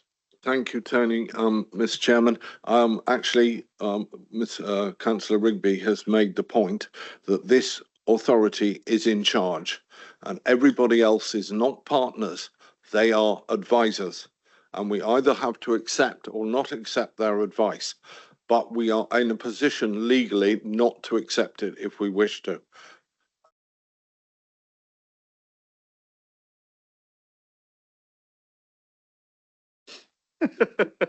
Sorry, I couldn't resist that. Right, last item on the agenda is item 5. Going backwards, the quarterly planning report. I will hand you over to Alison. Thank you, Chair. This is a standard quarterly report to the Strategic Planning Committee. You will recall that we last discussed this back in February, which was a slightly delayed report for Q2. This report sets out the planning information performance up to the end of Q3, which is the period from October to December 2024. Can I just point out a couple of issues. One is that the Appendix 1 that was circulated as part of the report has been updated because we realised that the information on 5-year housing land supply had not been updated and was not correct. The information in the main report is correct. The other thing to note is that the criteria for designation of poor performing authorities has now been confirmed as of the 25th to 26th of February. So we did report on the document that was published in December 2024 to the last committee, and that set out the criteria. The criteria haven't changed in essence, so in terms of decision making, speed of decision making and designation, or in terms of quality of performance. In terms of quality of performance, the threshold is 10% of decisions overturned on major applications. You'll see in the report that information has been presented in relation to 2 quarters and shows the figure overall across Somerset as being rather high at 7%. However, I would caveat that very strongly by the fact that it is only 2 quarters and the measurement is taken over a 4-quarter rolling period. And so because this authority has only been in existence for 2 of the reporting periods, that's why it appears as that. So obviously we will be looking at that closely as we go forward and making sure that we keep on track with that. But I would suggest to you at this stage it's not anything to be worried about. So next slide, Claire, please. So I'm just going to give a very quick overview on some slides about the applications received back from 2020-21 up until the latest quarter that we're reporting on, and look at the determination of those applications and meeting the targets for Q3, look at pre-application inquiry information, appeal decisions, enforcement cases on hand and resolved and closed. And although it's not included in the slides, as I've alluded to, we have reported on the 5-year housing land supply position in the main body of the report.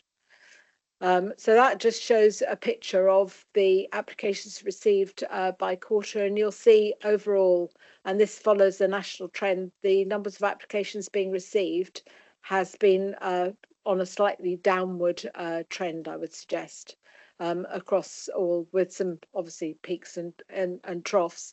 These are only the applications which were reported nationally, so they're the major, minor and other applications. So it doesn't include the discharge conditions, prior approvals and so on, which are not reported as part of the national picture. Next slide. So this is just showing you in graph form how the service is performing across the 4 areas, the minerals and waste team, and then including all of them in the last column. The bars that you can see across just show where the national targets are, and you'll see overall that we are still meeting the national targets in terms of determination for major, minor and other applications. Next slide, please, Claire. So yeah, this is just showing you in a different format the percentage performance for the last few quarters. Next slide. And this is just a slide showing the performance for the minerals and waste team. Next slide. This just shows you the picture in terms of pre-application inquiries. Obviously, this adds considerably to the workload of the team and just shows the differences in inquiries that we're receiving. Next slide. And this is the appeals decisions again the 2024-25 period. Just be caveat that with it's just for the 3 periods. And that just shows that the number of written reps, hearings, inquiries, percentage dismissed and percentage allowed, which is saying relatively straightforward. Next slide. And this shows you the volume of enforcement cases on hand and received. Just to give you a picture of the workload again that's on in the enforcement team. The purple bars at the end is just an addition of all the subtotals of the five area teams, the 4 area teams and Minerals and Waste team. And that's why it looks very high. But as you can see, it's stayed relatively stable and maybe with a slight reduction in Q3. As we've previously, next slide, as we've previously reported, next one. Yeah, as we've recently reported, we are seeking to use Mondrum to do some additional work to try and bring the service back into a stable state. That is just going through the procurement and waiver process at the moment, but we hope to have that up and running in the next week or two. We have very much been focused on recruiting and retaining permanent staff. We've just been out to advert for a whole range of roles in the Development Management Service. That closed yesterday. I've yet to see the final figures. At the more junior end, we have received a large number of applications, and I'm confident we will be able to recruit from to the junior scale. We are still struggling, as many authorities are, with posts at the more senior ends, and I'm going to be talking to Chris later this week about what we can do about putting in recruitment and retention allowances to make those posts, the more senior posts, more attractive. And we continue to look at productivity by understanding blockages and putting efficiency measures in place. Obviously, as we've previously reported, doing that with 6 different IT systems is not always straightforward, because one change often has knock-on impacts on others. But we are very conscious that the work in hand at the moment is higher than it needs to be, and we need to get it reduced.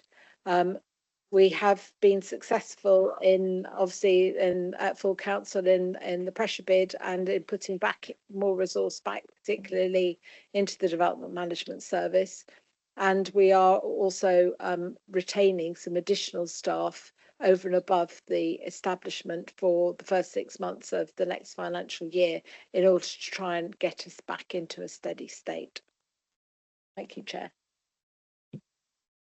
Thank you very much, Alison. Members, over to you. Henry, Simon, Andy and Mark. Thank you, Mr. Chairman. At the moment, as I understand it, and I'm willing to be corrected, the planning officers in this council are paid less than Devon and Dorset, and therefore they are able to recruit officers rather easier than we are. And I'm wondering whether or not we're able to correct that and what's going to happen going forward. That was not the remit of this committee, really, not wage salaries and everything. But as I mentioned, I am speaking to Chris later this week about looking at an overall the overall structure and salaries, and putting in recruitment and retention allowances. We already have a recruitment allowance for both the area manager and principal planning officer posts in development management, but despite those allowances, we don't seem to be getting and attracting the candidates that we need in order to make permanent appointments to those roles, and so I will be picking that up. It has been mentioned in the past, but it doesn't seem to work. Thank you, Chair. Would I be right in supposing that when we get a resolution to some of the phosphate issues, that will speed up the process, and hopefully will bring some of those numbers back into a reasonable state of play? It should do. Obviously, we have had hold-ups because of needing to do the appropriate assessments. We'll still need to do those. Whether it means that we don't need Section 106s, yeah, clearly. But there are other things which are holding up development at the moment, not least because we're getting a lot of viability challenges, and the cost of the phosphate credits is only a small part of that challenge. Who was it over the side? I know it was Martin. Andy, then Martin. Thank you, Chair. If I'm wrong, just stop me. The report is very detailed and very good. However, it seems to be since we were unitary. Since we've been unitary, we've or some things have changed, like delegated decisions for councillors before it gets to even a planning committee, and it can be either squashed easy. However, I'm more interested in, we don't see nothing about the past. These figures are all very good, and it makes good reading, but what's happened to all the old stuff? We're not reporting on none of that. For instance, the enforcement of a lot of the old stuff that's not gone through, that's still sat there in a basket waiting to be, what's the word, processed by a committee and that. There's lots of history still lurking there, but we're not actually getting a report on that. If it's not supposed to be here, then I'm sorry for asking, but I've got to bring that up. You're correct to say that we've got a lot of work in hand. When decisions are made, they are included in the national statistics. So when applications go through the process, they are included in the statistics that you're seeing. But you're right, we've got a lot of work in hand, and the work in hand is too high, and that's what we're trying to reduce and get so that the service is back in a steady state. Just come back quickly. So you agree, but I don't see it in the report, our history, what we've still got lurking in the background. No, we're reporting here on the national statistics, but we can start to bring forward information around work in hand. We are starting to try and look at that and track that on a regular basis ourselves as officers.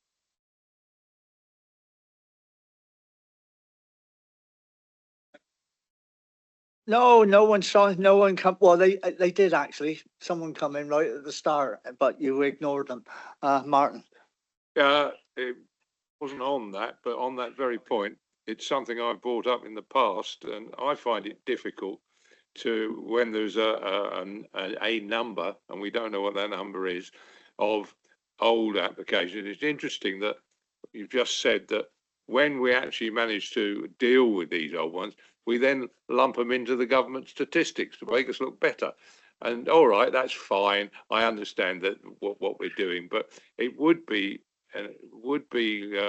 part, in my view, of this committee's remit to actually see how many old cases there are still awaiting. But we've said it before, but that wasn't going to be my question. But my question actually is specific on the matter of the enforcement. We at the sharp end, or for most of us, I imagine, one of the things that we hear all the time at parish council meetings is what's happening with the enforcement.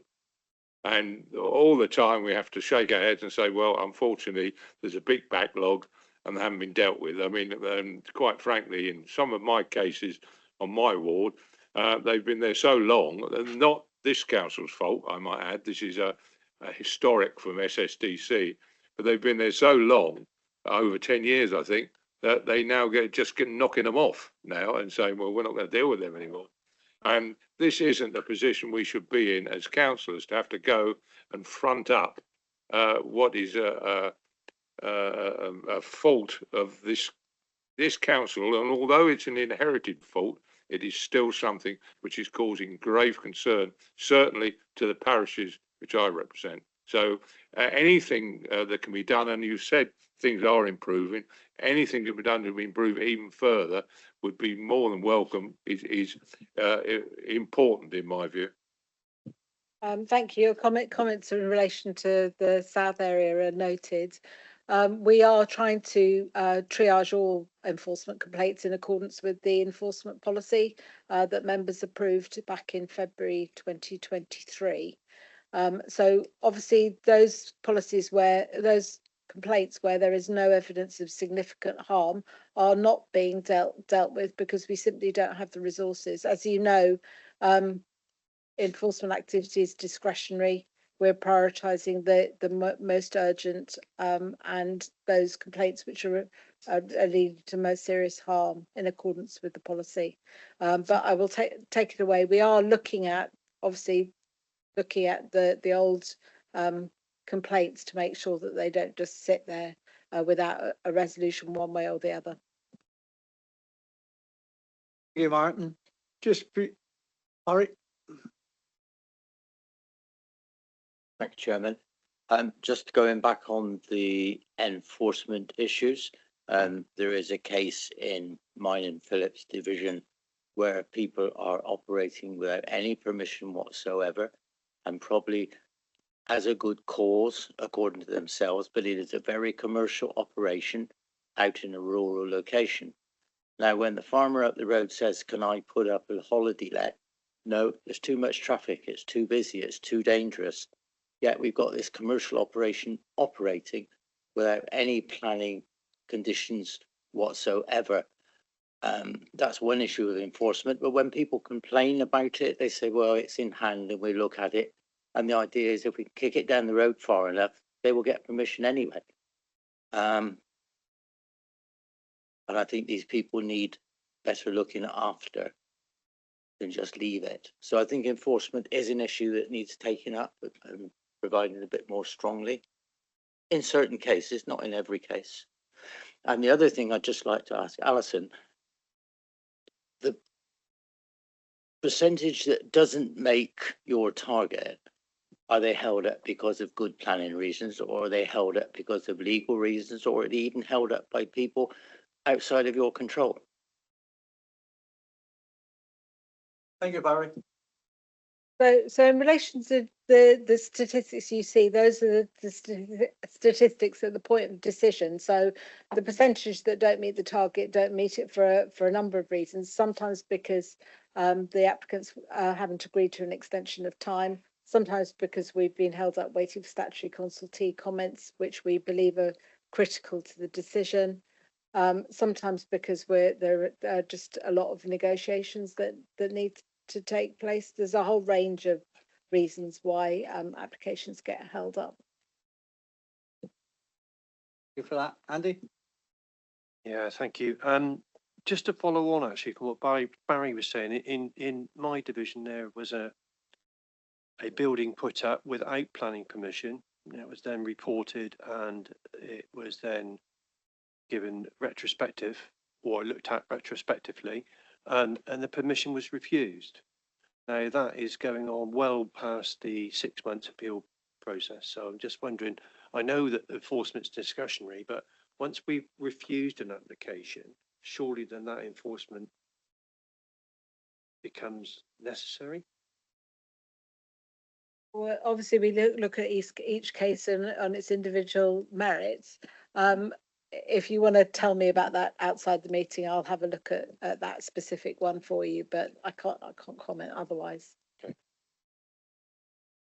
Thank you for that.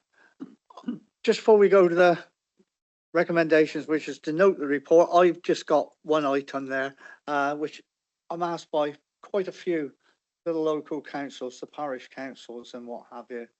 And when we do hopefully get into a position with staffing, which is a bit better, something which locally parishes found very, very beneficial was the 6 monthly reports or 12 monthly reports coming in on 106s, which has been approved, agreed and everything, and the deliverability of them.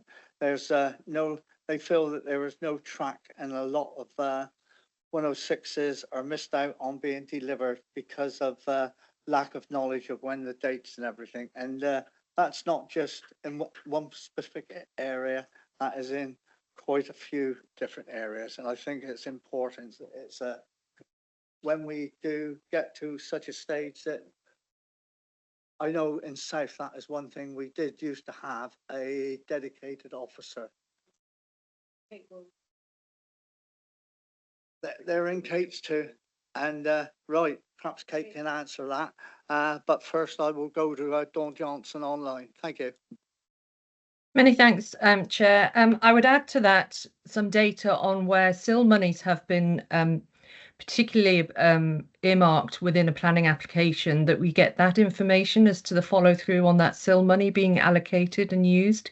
We seem to have this absence of what happens with S106s and SIL money, so I would add that in to your request, Chair, if that's okay.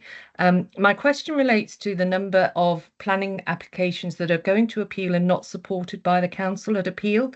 And I saw there was the table on appeals in the papers.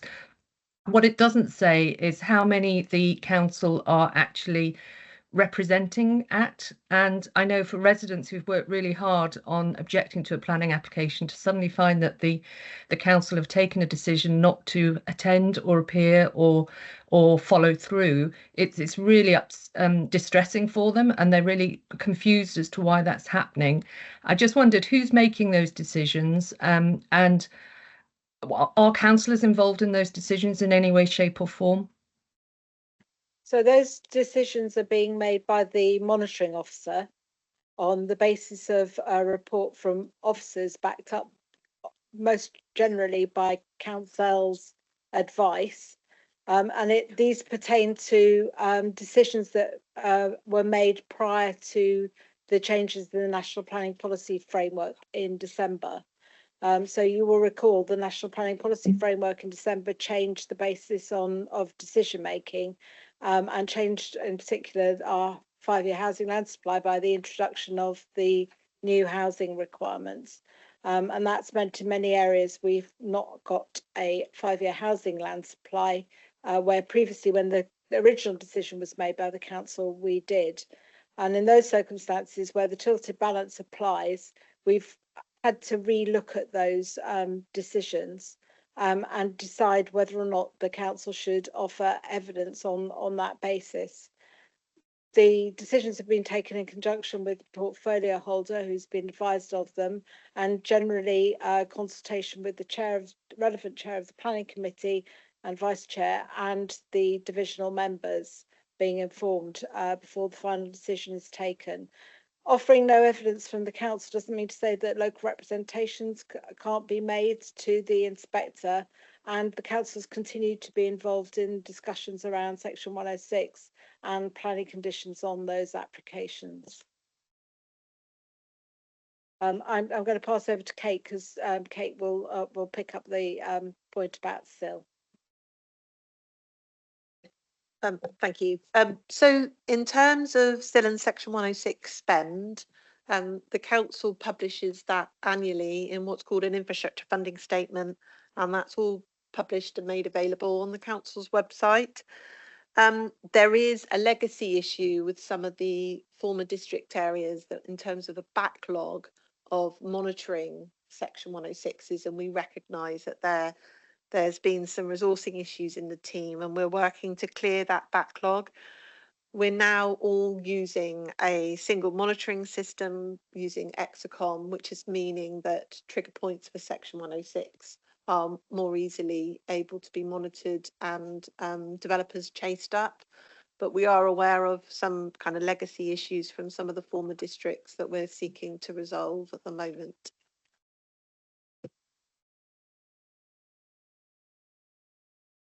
Thank you for that, Kate. Right, I don't see any other. I do.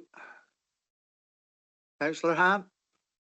Thank you, Chair. I wonder if I can ask Alison if what she said in her last few words, whether she could put that out as a statement to all parish council clerks, because all of us go to a lot of parish council. Me and Barry got 16, and to explain what she's just said would be better coming as a statement from the council. I've got 2 in our ward that are probably not going to be defended, but it's not going to go down very well with the parish councils at all. But I understand where she's coming from, but I just wondered if a briefing could go out to all parish clerks. Thank you.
believe that they fail to remember that. And I will leave it at that at this moment in time. But it's I believe I got a proposer for noting the report and a seconder on my right. And everyone, sorry, Martin. Sorry. Well, no, I just said everyone agree, and I'm just asking if everyone's in agreement for noting, because if not, you had a chance to speak, and I thought you were speaking. You know, thank you. Okay, ladies and gentlemen, that is the end of our meeting. Thank you for your time this morning.